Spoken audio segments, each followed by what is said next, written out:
Alam nyo ba guys na dito sa may number 26 Bisaya Street, Barangay South Signal Village, Taguig City ay may isang tagong food park na may nagsasarapang foods at mala Instagrammable ang ganda. At hindi lang yan guys dahil kahit mga bata ay mag-i-enjoy dito. Dahil sa mga laro na pwede nilang gawin tulad ng billiard, arcade at Beyblade. At syempre guys hindi lang yan ang mga games na pwede nyong laruin dito. At kung after work naman at kasama nyo ang mga tropa nyo at gusto nyo mag-chill ay pwede kayong mag-relax habang nagkakaraoke dito. At dito lang pala yan sa may Cabecera Food Park na may iba't ibang klaseng mga stall na nagtitinda ng iba't ibang klaseng mga masasarap na food. Kaya ano pang hinihintay nyo guys, isama nyo na ang inyong mga jowa, tropa para mag-chill. Yun guys, nandito nga tayo ngayon sa South Signal at dinayo nga natin yung Cabecera Food Park guys. Ito nga guys, ang daming food trip dito guys, kaya hindi ko na patatagalin, food trip na tayo. Yun guys, unahin nga natin tong Pop Lab yan guys. Meron sila dito mga bulldog, tsaka meron din sila mga drinks. Yan o, tingnan natin. Sarap, cheese na cheese. Gusto pang kids. Meron lang siyang konting anghang, no? Ito rin yung kanilang drinks. Meron silang iba't ibang klaseng drinks dito, guys. Ang daming drinks dito. Yan. Tignan natin. Luin natin. Para siyang ano, yung nauuso dati na yung fruit soda, no? Tapos meron siyang pang-ibabaw na ano ko, ice cream ba yan o yung ano, whip. Ang sarap.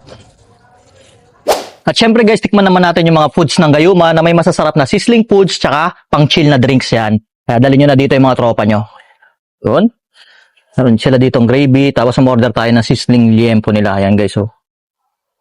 Yun. Sarap to. Tamang food trip. Ang laki. Sumama pa yung kanin. Tanggalin natin yung kanin, guys. Haba ng liempo nila, guys. Solid.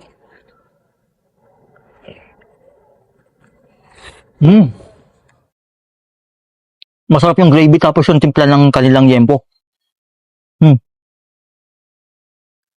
Sarap, guys. Tapos egg. Panalo, sarap kamayin. Lambot pa ng karne. Solid sa kids to.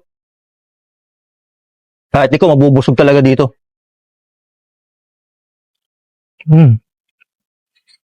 Siyempre guys, habang pumufood trip, chill din tayo yan. Kasing ka na. Tamang drinks, kasama ang tropa. O kaya yung jowa mo. At ang maganda dito guys, dahil kung Muslim ka, meron din sila dito mga halal foods, no? Ito nga yung mga foods ni Habibi-Q, yan. Meron sila ditong rice, tapos meron pang mga ibang ano, no? Mga ibang foods, yan. Simulan muna natin dito sa kanilang isaw. Yan.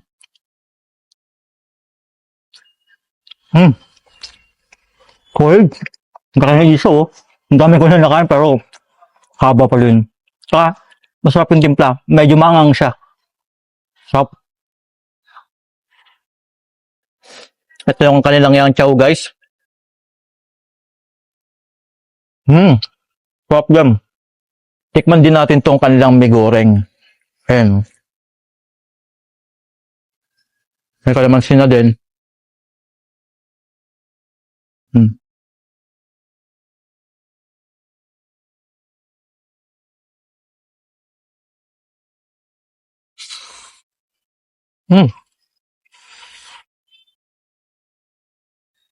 Palo guys. Mahilig ako sa mga pansit. Ang sarap ng mie goreng nila. Nalo. Tapos guys, syempre hindi natin palalagpasin na food trip yung food trip naman ng EAS Aura. Meron sila ditong, okay so, yung kanilang lumpiang Shanghai, kala mo turon, tapos meron din silang dynamite na napakalaki yan. Tikman natin yung kanilang dynamite. Grabe guys, laki.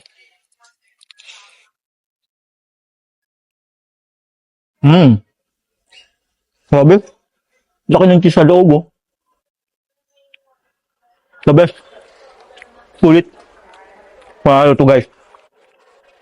Sa 3 piraso pa lang na to, laman tiyan na talaga. Ay, laki.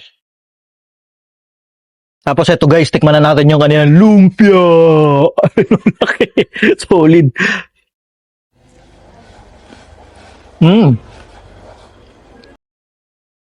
Ang sarap guys, ang dami laman sa loob. Tapos ang sarap nung sauce niya sa ibabaw.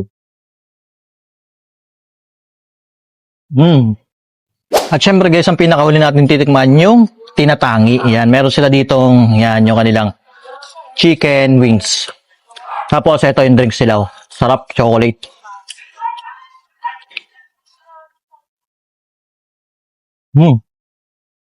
Malambot yung chicken, juicy. Tapos maalat-alat yung salsa niya.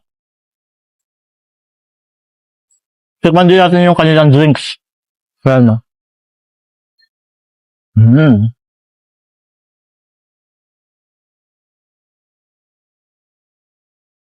Sarap. Parang kumain ng yung mu na ganun yung lasa niya.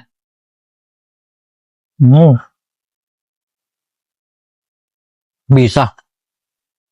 At yun na nga guys, so kung naghahanap kayo ng food tripan, chillan kasama ang barkada, dayuhin nyo na tong Cabecera Food Park. Open nga pala sila dito ng alas 3 ng hapon hanggang alas 2 ng madaling araw. So paano guys? Food trip na ako.